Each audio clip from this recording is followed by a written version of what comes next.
Recording. All right. So, Pliron, right? This workshop for the next 3 days, our goal is to actually understand this particular compiler framework. I believe we've already had a discussion on this as to what Pliron is and its relation to something like MLIR, right? So today we'll spend a little more time just going over those like going back in time and looking at what we've learned, and then we'll jump into the actual implementation specific things, because as you know, we are trying to do something with it.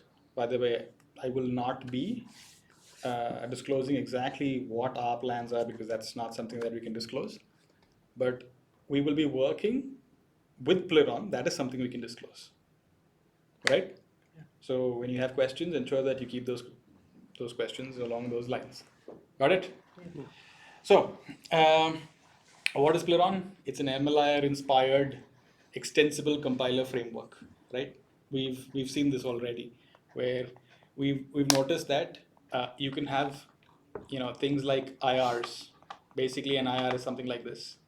This IR is from Triton. Pattern. Okay. Right? Triton. What is Triton? Triton is let's actually, since we have a little more time right now, let's do that.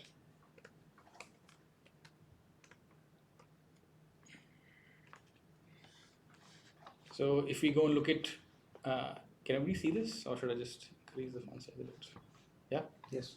So if you go look at this, you'll see that Triton is a language and a compiler for parallel programming, right? It aims to provide a Python-based programming environment for productively writing custom DNN compute kernels. Effectively speaking, it's a language. That means it's not much of a language. It's basically some specific additions to Python. So if you go back and you look at our, so just a point, this is not correct because this is incorrect formatting.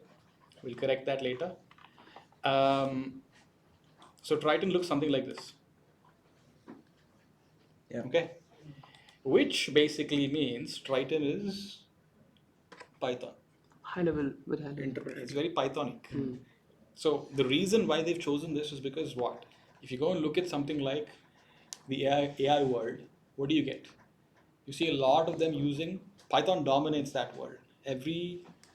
You go to the academy, you go to the universities, you go to the research and development wings, you go to the state-of-the-art research labs.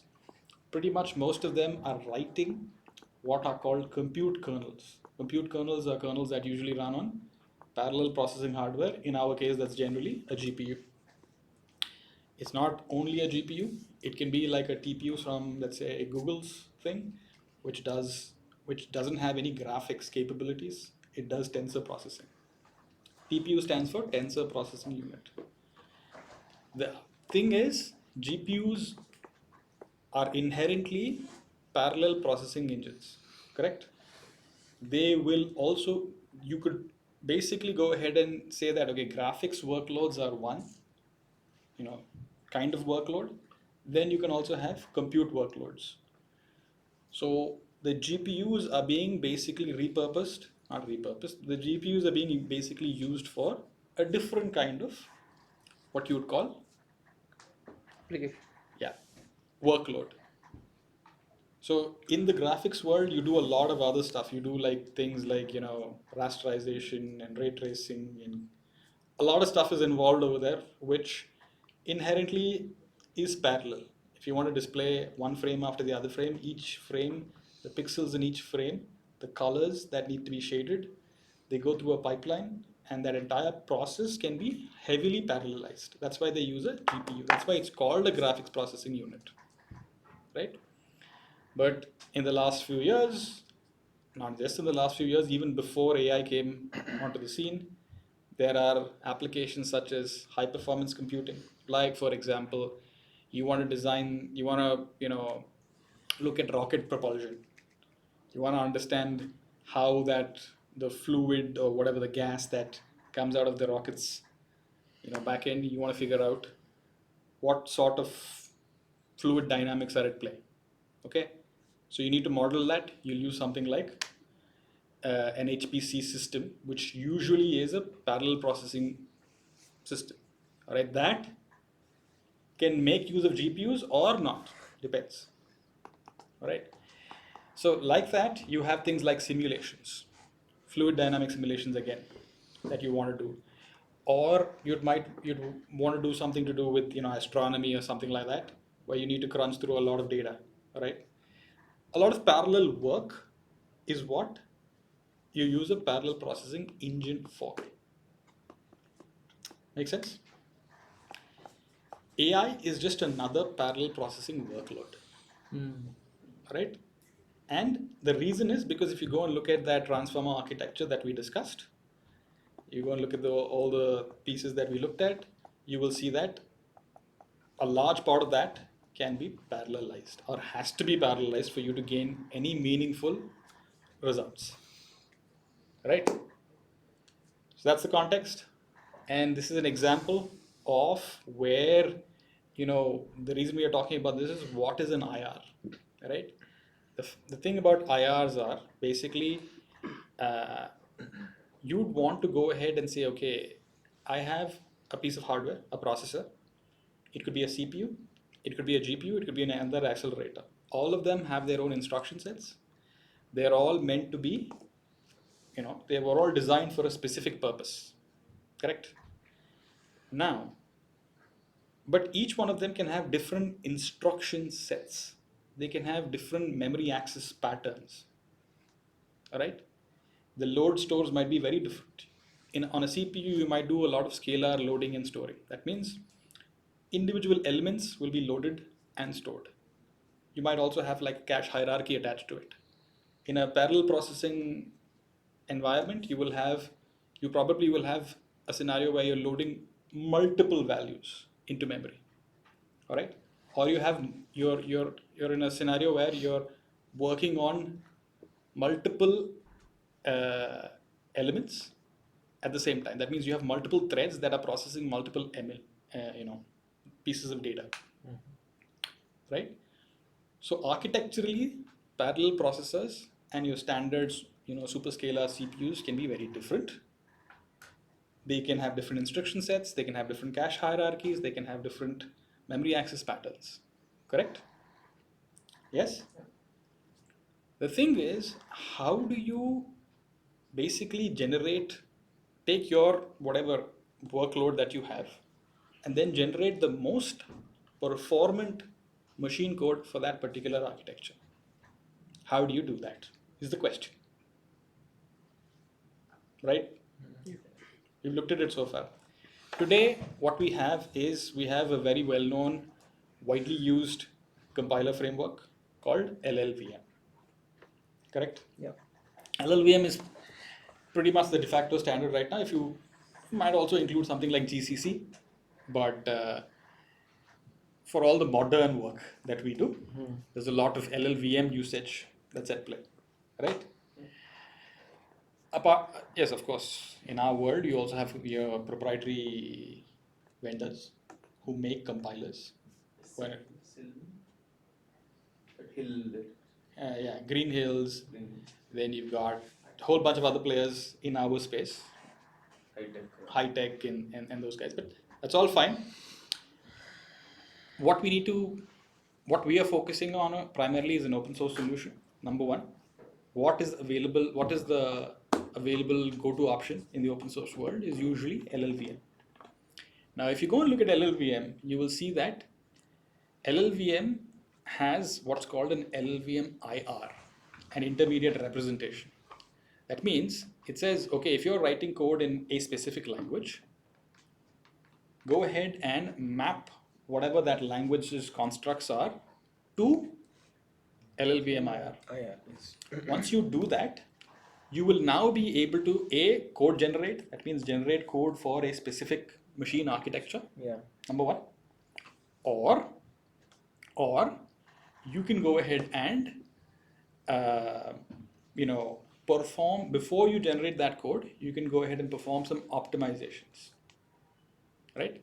So you get the input in the LLVM-IR format, then you put that LLVM-IR through an optimization engine, and then once you get the optimized LLVM code, you can go ahead and generate machine code with that. So that's where you start to think about IRs, intermediate representations. Intermediate representations are important primarily because it allows you to reason about your code at the right level. Okay, if I was to try and look at machine code and say, can I do this optimization? You'd be, I don't know. You wouldn't be, because you lost data or you lose information when you move from a higher level language to a very lower level language. You keep losing information. By the time you get to the machine instructions, you don't have context. Like, you don't know whether something is part of an if or a branch or whatever it is. You don't know what. You only have individual instructions at the machine level. Like, you're losing information as you go down. Why am I saying as you go down? Here's the reason. LLVM-IR is not the only IR. Okay. Once you have an LLVM-IR, the LLVM compiler framework itself has multiple IRs within it before you get to the actual machine code for the targets. Right? Yeah. So you will actually go through multiple phases to get to your machine code. Yes. And that's where intermediate representations are very useful. Right? That's the whole point about why we're using intermediate representations. Because we will be able to reason about our code with the right, at the right level, with the right amount of information. Right? That's about it. That's the IR piece of it. And this is just a rehash of everything that we've discussed. Nothing else. And if you've noticed, here's an example. LLVM-IR has about 70 different, you can say, instructions. The IR itself, it's actually a language, LLVM-IR. So every intermediate representation can be thought of as its own language. With opcodes and operands. Yeah, because there are instructions in there, right? So you're going to be doing something with those instructions. At the same time, in terms of how many types so IRs can have type information, cannot have type information. Usually all the IRs that we're dealing with will have their own type system. Like Rust has its own type system. You've got your primitive types, you've got your user-defined types, you've got your structs, you've got your enums and all of that stuff. Yeah. These are all types in the Rust language. Like that, these IRs will also have their own types and their own operations or their own instructions. Okay? So this is from Gimple, which is from GCC. Again, so both of them have a fixed set of operations. Right? So both of them have a fixed set of operations. That means this language has these many instructions. You can express whatever you want to express with those instructions and those types in that language. Get it? If you wanted to add an instruction, yeah, you can do it. It's not like it's not possible. But inherently, it's not extensible. That is one key point that you need to keep in mind when we talk about MLIR inspired extensible compiler framework. This extensible keyword that exists is very, very important. So, which is good, having more number of instructions or opcodes, or having less number of opcodes? Yeah, so think about it this way, right? If you have more opcodes, you have more ways to express Yeah. your ideas, Correct. right? Yeah. So obviously more, but the idea is, even if you say more and that more is, let's say, not 70 but 200, that is still fixed. You can only work with 200. Pliron and MLIR are two compiler frameworks where the instruction set is not fixed. That means, and that is the key part, that means tomorrow you decide that I want my own set of instructions for my own, purpose or something that I'm working on. You can create one Pliron dialect, as it's called. Okay, so Pliron is basically a composition, or MLIR or Pliron is basically a composition of many different IRs. And the important thing is the ability to move from one IR to the other IR, that is called lowering usually. Lowering means you basically have one IR and then you want to go to a lower level IR. You're willing to lose some information because you made your optimizations, you want to move to a lower level IR, but you want this IR and you don't want to directly go to machine code because you want to do some other optimizations or some other analysis in the second level of the IR. Make sense? So in this thing, you told it highly extensible, right? You can add more instructions and opcodes to it. But Pliron comes in a place where MLIR is there, right? Again, it has to be go to MIR. No. So Pliron and MLIR are two separate things. MLIR is Pliron and MLIR are the same thing, except they're written in two different languages. Inspired by Pliron is completely written in Rust. MLIR is written in C++. C++. Yeah, so Pliron plays a role of MLIR, right? When Yes. it comes to LLVM. Correct. So after MLIR, we go for MIR. No. No. MIR is an intermediate format that is part of our, what you would call, where did I put that? After TIR, we get this. No, I'll tell you it.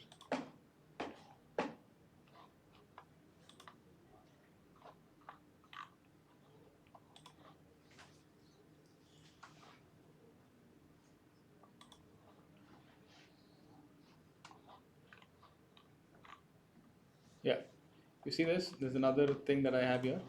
Yeah. So if you see this pipeline, this is Rust's very specific Rust compilation pipeline. Yeah. Okay, you have your Rust source code. Hmm. You will create an abstract syntax tree. You will generate what's called an IR, which is a higher level intermediate representation. Yeah. And then you will generate something called THIR. What are this HIR and THIR? You just scroll down a bit. You'll see that HIR is basically, it is the same abstract syntax tree, but it's in another form. Okay, you can actually go look at this when you compile your Rust programs. Yes. You can actually look at this. Correct. Yeah. I'm not going to do that right now. And then this is THIR. This is just the typed version of this HIR. Okay, and then MIR is another intermediate, and this is where this IR is where Rust decided to do all of its interesting things. Yeah. I was talking to you about the right kind of analysis and the right kind of optimization at the right level, right? That's why they created MIR. It's not possible in all these other places for them. Here is where, at the very bare minimum, at least ownership and borrowing is checked. Yes, checked. Makes sense? So, and here some amount of type safety stuff is done, type checking is done, here something else is done. But this is where most of Rust's important things are done. Right? Yeah. That's MIR will be in Rust front end only, right? Part of front end. Correct. Sorry, this is not up to scale. This should actually be here. Okay, this should come all the way till here. Then your Pliron will be after L. No, it is before MIR. Wait. All of this stuff is just the Rust front end. Yes. Okay. Once you have your MIR, you could probably generate a dialect in Pliron called Pliron MIR. Okay. Yes. You basically will convert this into Pliron version. Instead of LLVM. Once you do that, you are now in the Pliron world. Right? So you won't use LLVM-IR or you go to Pliron IR? Pliron MIR, you will have to create it because Pliron is pretty new. Okay? If you have MIR, if you have mid-level intermediate representation of Rust, you can go ahead and create a new dialect in Pliron called Pliron ML. I'm just naming it. I'm calling it Pliron MIR. You can call it whatever you want, but it is a new dialect inside of the Pliron framework. You could also take the same MIR and move it into MLIR. MLIR is the C++ version. right? Then you do your own optimization that you want to do, and then you move into LLVM-IR. Today, what happens is, as far as Rust is concerned, there's no, interception over here, right? You go from MI directly to LLVM-IR. You talked about some MIRI languages there, right? Correct. So MIR is an intermediate representation. What the Rust community has done is they've also built an interpreter. An interpreter is a program that will directly take as input the source code and will not generate machine code. It will go ahead and basically interpret the input itself line by line. So Right? that is also integrated in compiler. Yeah, that's part of it. Then you can. The thing about MIRI is it will help you find undefined behavior. Okay. All right, it's a little further along than your ownership and borrowing and stuff. You can a lot of soundness bugs etc. have been discovered as well using MIRI. I have another question. Then LLVM-IR will not be a part of Rust frontend. No, it is Yeah. backend. It's Yes. Rust backend. Okay. This entire thing is Rust backend. Okay. By the way, this is not up to scale. So Yes. Yeah. this is messed up a little bit because I don't know with formatting or something like that. It's not correct. So only before the MIR, that's still the ownership and borrowing. That's all Rust frontend. Correct. Frontend. So LLVM. all this stuff, this entire stuff, this whole thing This is frontend. is front end. So Pliron plays in front end part, right? Yeah. No. Pliron is sitting in the middle.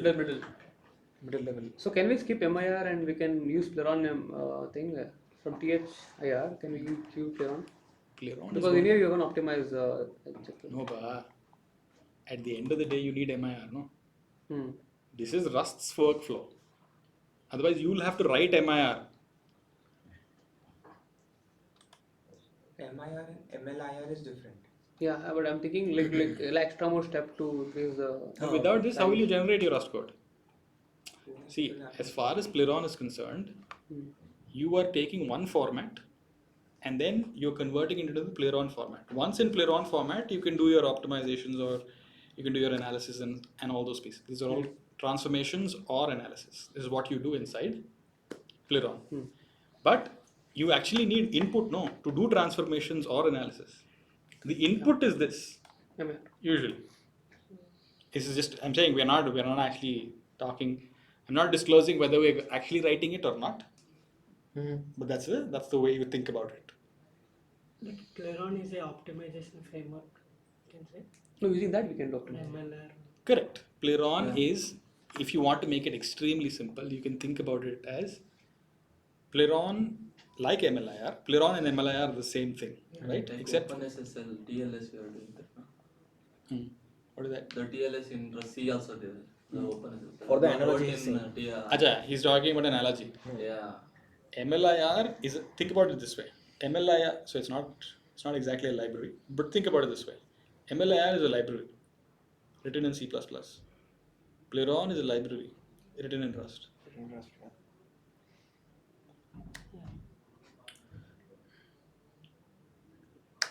Yeah, it's like a very, what do you say, superficial way of describing things. Very high level.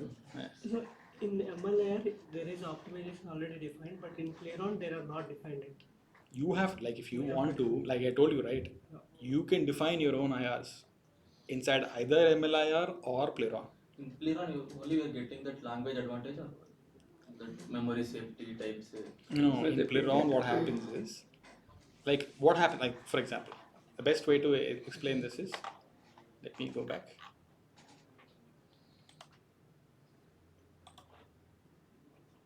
So if let me show you this. If you see this, let's discuss this again. If you see this, let's take a look at this only, no? This is what you write in, assume that this is like Rust. This is actually like Rust, okay? This is a high level language that you've written, okay? This thing gets converted to MLIR. This is what MLIR looks like. Key point. MLIR doesn't really look exactly like this. This is custom formatted printing. This thing is very clear, okay? You will see when we move to Pliron, there's a lot more information. This is easy to read, that's why it's shown like this. but the actual print might be a little different. Just so that you know.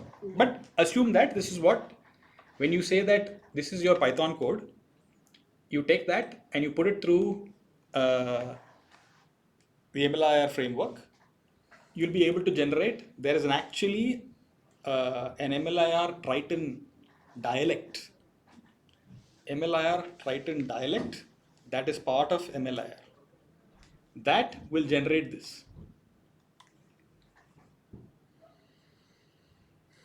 Make sense? Okay, now coming to your question. What happens later? See, what happens here is, if you read this program, you will see this. If you're actually reading this, add kernel is the name of a function. It takes 1, 2, 3, 4 arguments, correct? Right? And then there's something called a PID. Forget about what it does. I'm not going to explain all that because you can watch the video for that. And then there's something, so all these are variables as far as you're concerned. This is Python, variables, right? Look at the mapping over here. So in Triton IR, the same function add kernel, instead of having a def keyword, will have an at. And you are not explicitly making it, calling it pubben all over here. Look at this. That information is available here. Okay. And then inside MLIR, these two things are important. This is called the name of the dialect. And this is called the operation within the dialect. Make sense? And then if you see this, it says there's argument 0. So all arguments start with a ampersand symbol. Sorry, no, starts with the percentage symbol. Okay. And then if you see here, this is Python, so generally it's not, you don't have types, it's all dynamically typed and stuff. This IR has type information, so you can clearly see what the type is. And it's actually very, very clear as well. It's a Triton pointer to an F32. Okay? And the same thing goes here as well. It's again, it's a variable. This is just an scalar F32. It's not a pointer and stuff like that. All right? Argument 2, same thing. Argument 3, sorry, same thing. Right? 1, 2, 3. This argument is, you can't see it anywhere here. You had 4. In your thing, you have 1, 2, 3, 4. Right? The 4th argument is not to be seen in the function signature. It's constant, that's why it's been. Right? If you look carefully enough, you will see that there is something called this. This thing was mapped into this because you made it a const expression. Okay. Okay. So because of that, you basically managed to go ahead and map it in here and say that this is just an I32 and this is a constant. This is about the value is 1024, and you've given it. So in the IR, every variable that you would normally refer to as a variable in languages like this starts with a percentage symbol, right? The right word for this is actually called an SSA value. SSA value is a single static assignment. It basically means that in this language, what you're saying, MLIR language. This is MLIR. This is one of the dialects of MLIR. Okay, this is the Triton dialect of MLIR. In this language, when you actually go ahead and see this representation, you're basically saying that this is like a variable. Like what you would normally think of as a variable, this is a variable. But all variables are immutable. Number 1. Number 2, so there's no concept of a variable because the variable word does not make sense. Every value, once assigned, it's done. That's why it's called single static assignment. If you want something else, what happens is, for example, let me take this. This is, so I do this operation on this particular value and I store it in here, right? Program ID, get program ID X. So I'm going to load this from some X into some X, and then I will be able to put it here. That's exactly what's happening here. Yeah. T1 program ID 0, access equals 0, whatever it's saying. And then this goes into this particular thing. So this PID thing is what I'm seeing over here. Okay. The name is removed. Yeah. But the point is, this PID and this value are a little different. This is actually, you can reassign this in Python to some other value. Here you can't do that. Single static assignment. That's why it's called an SSA value. Make sense? I have a question. Wouldn't this add more load, like to save different values? Oh yes. There's a reason, very specific reason why you do this. The moment you make everything immutable and unassignable after the first assignment, you don't have to think too much about who's mutating what through my program flow. Because what is your goal? Analysis and optimization. Your goal is what? Your goal is not writing, this. This is Python code. Your goal is to actually analyze what has been written. So for analysis, that means reasoning about your code, you need it in a format that is, that you will be able to reason. You won't have too many issues. Like for example, if I introduce the concept of mutability into this IR, then it'll be like, okay, when did this thing happen? How did it happen? Who changed it? Where did it change? Is there a side effect? That whole thing comes into the picture. You remove that. Right? And this is all sequential. There's no jumps and all involved. You don't see any jumps. No, full sequential flow. Correct. Simple. At some point, you will see instructions that can be jumps. Okay? That is separate. You don't see them here. But depends on your instruction set. You can jump. So you will have your basic blocks that we discussed. Yeah. Right? We'll get to that part. For example, you have again PID reassigning some other value. So we'll have other address for it. You right? will have another number one for of it. these numbers. Yeah. It's never the same. You will only be, once this number or once this value, SSA value as it's called, once an SSA value has been assigned, it can only be used on the right hand side. For example, 0 is here, it can be used here. And only one. Cannot use again there left hand side. Nah, you cannot use it on the left hand side again. It's immutable. Yes. Because if you put it on the left hand side, that means you're mutating it, right? Right? Make sense? Yeah, I have one question. Why doesn't the Rust flow doesn't have MLIR? But The Rust flow, front and backend, we don't use MLIR there, right? No. Why isn't that happening? the reasoning for that is, one is MLIR probably came on late in terms of it's the whole thing, and that's what I'm thinking. But the Rust team was primarily working on, if you look at it closely as well, Rust starts off with Rust code, Rust source code. Then you have abstract syntax tree. Every language usually has abstract syntax tree, right? And then they directly go from that abstract syntax tree to LLVM-IR, generally most languages, including C++, that's what it does. But Rust created 3 different IRs. It created the HIR, THIR, and MIR.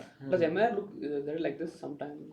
MIR is also has control flow and all of that. It looks like this in the sense that not exactly like this. Okay. All right.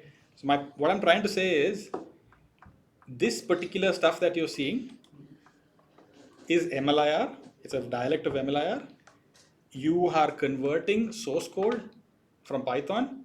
You're not actually converting it directly. There's multiple steps involved, but effectively you'll get to this point. To your question as to why Rust isn't using MLIR is my thinking about that is maybe if Rust had known about it when it started out, which was 10 years ago or 12 years ago, maybe they would have thought about it because it's very, very useful for them because they had to create 3 different IRs to do all the Rust work in the front end. The goal of MLIR is what? You can create your own IRs, exactly what Rust wanted. Get it? So this became famous in parallel world, right? MLIR?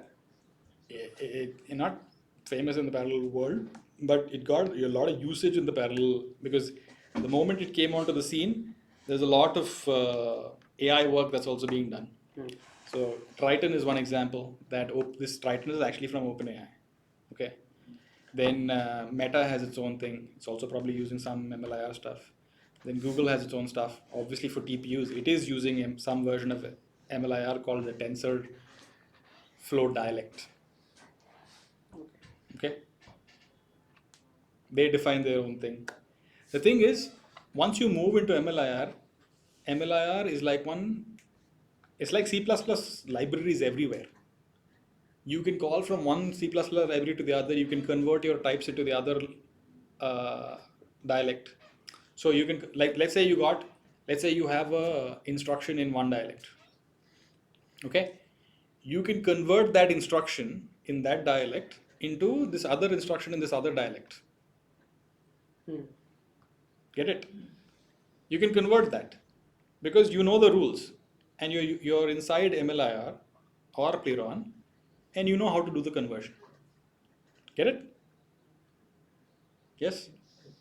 That's making sense? Yeah. So what happens is now you've seen that much I explained. Now let me just get to the point of the optimization to your question. If you take a look at this, there is this percentage, percent 9. Okay, I'll take these two. Okay, instructions. If you take a look at this instruction in the Triton dialect, there is a instruction, or in MLIR it's called an operation. It's called splat. Splat is nothing but, let's say you have a long array. You have one array. You want to go ahead and fill that array up with the same value in all the, for the length of the array, splatting it. It's also called a broadcast. Okay, that's what this operation is doing. And if you can actually map it from somewhere here. There is that, yeah, I guess this TL load or something like that is being mapped to this. Yeah, correct.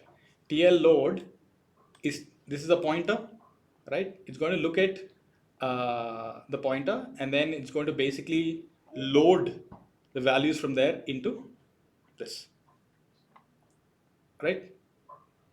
Make sense? Yeah. Then you'll also see that there's an offset addition happening, which is this, right? Yeah.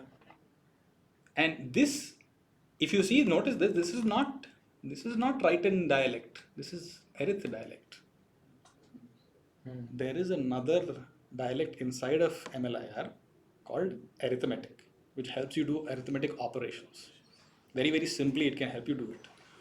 So one is you can do the transformation from one dialect to another dialect. Two is you can mix and match Multiple dialects. Right? So you're using that dialect to do the addition for something that's 7 and 8, which is this and this. That should produce what? This tensor, which is 1024 elements wide. Each element is of F32. F32. Very clearly, you can precisely say exactly what it is, right? And then that's what you get 9, right? So you understood these two instructions? Yeah. So in MIR we can't do this, is it? In MIR we can't do this, is it? Why are you stuck on MIR? Like I was thinking. What is the thinking pattern? So if MIR also is an intermediate language, there only we can introduce this, and they could have done it in Rust, guys, right? Yeah, it is possible. In any intermediate language, you can go ahead and add your own. But they should do it, right? Correct. We can't tweak it.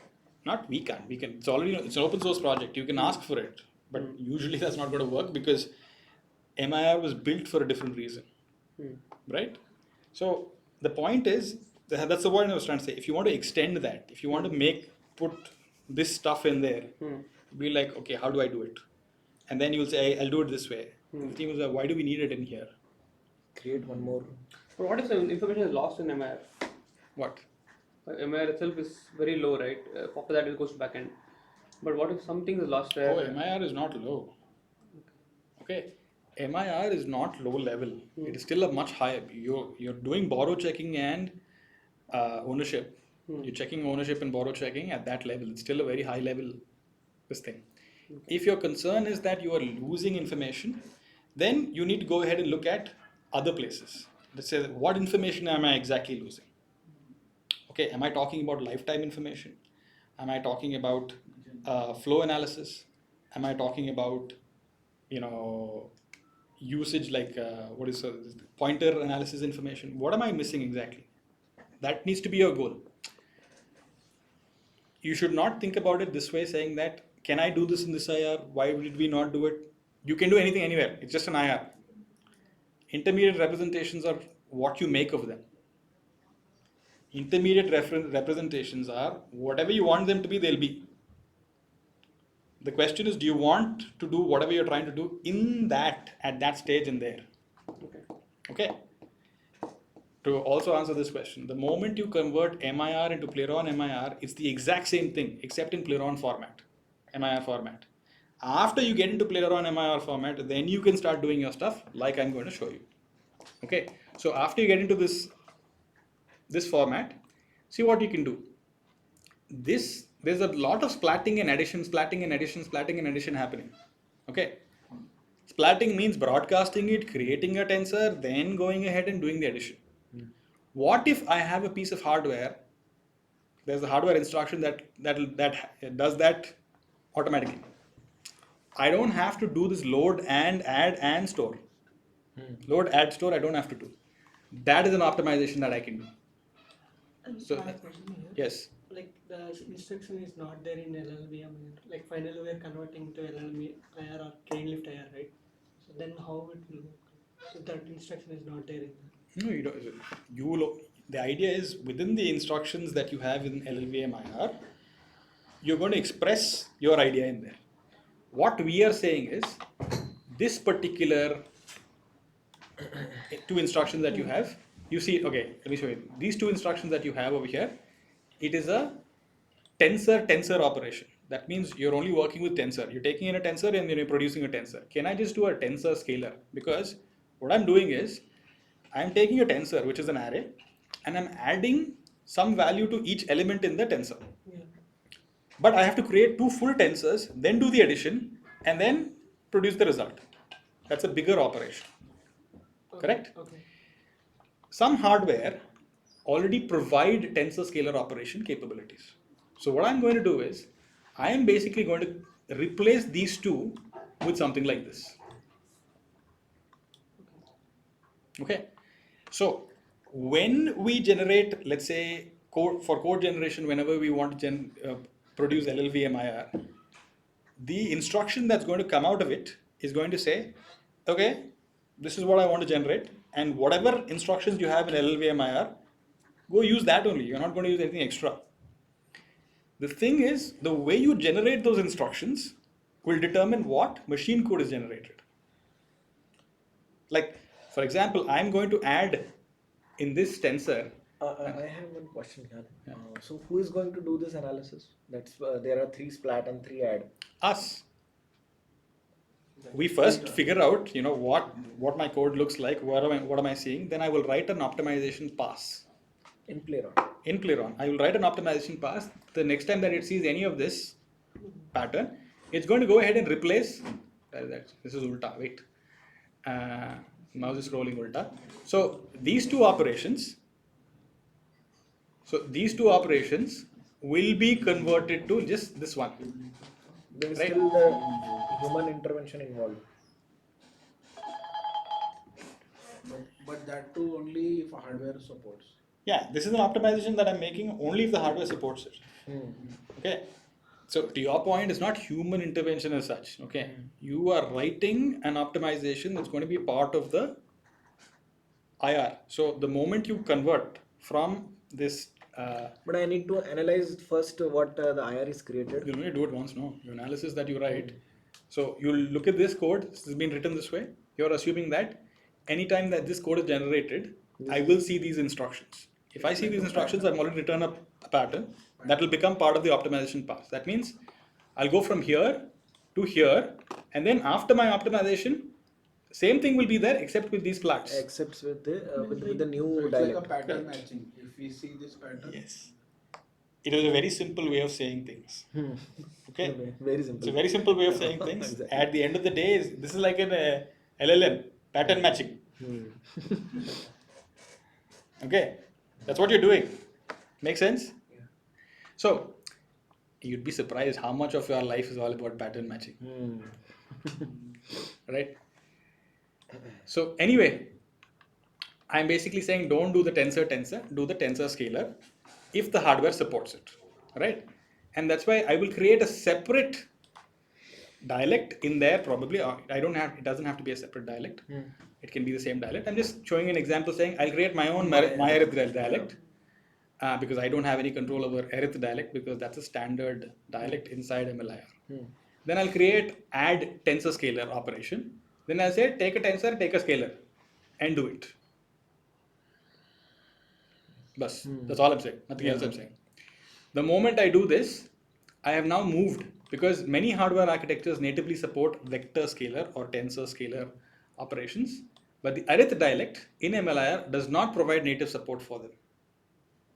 Arith dialect does not do it. Arith dialect does scalar actually. It will take each element in the vector or tensor and each element in the other vector or tensor and then do the addition. That's what the other dialect does. My dialect is saying I can do it vector scalar. I can also do that. So what happens is now you have fewer instructions to execute.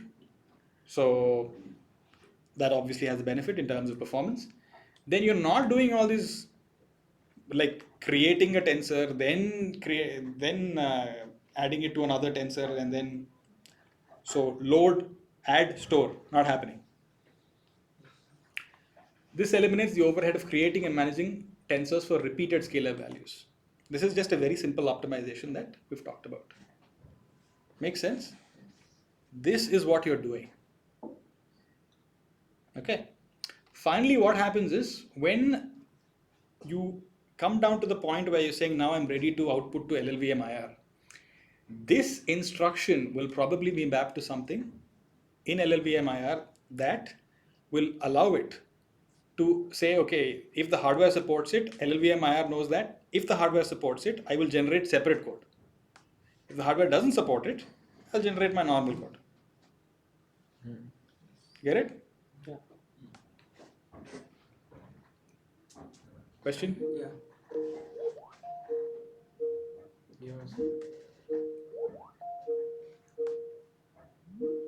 Just give me a minute. According to stuff.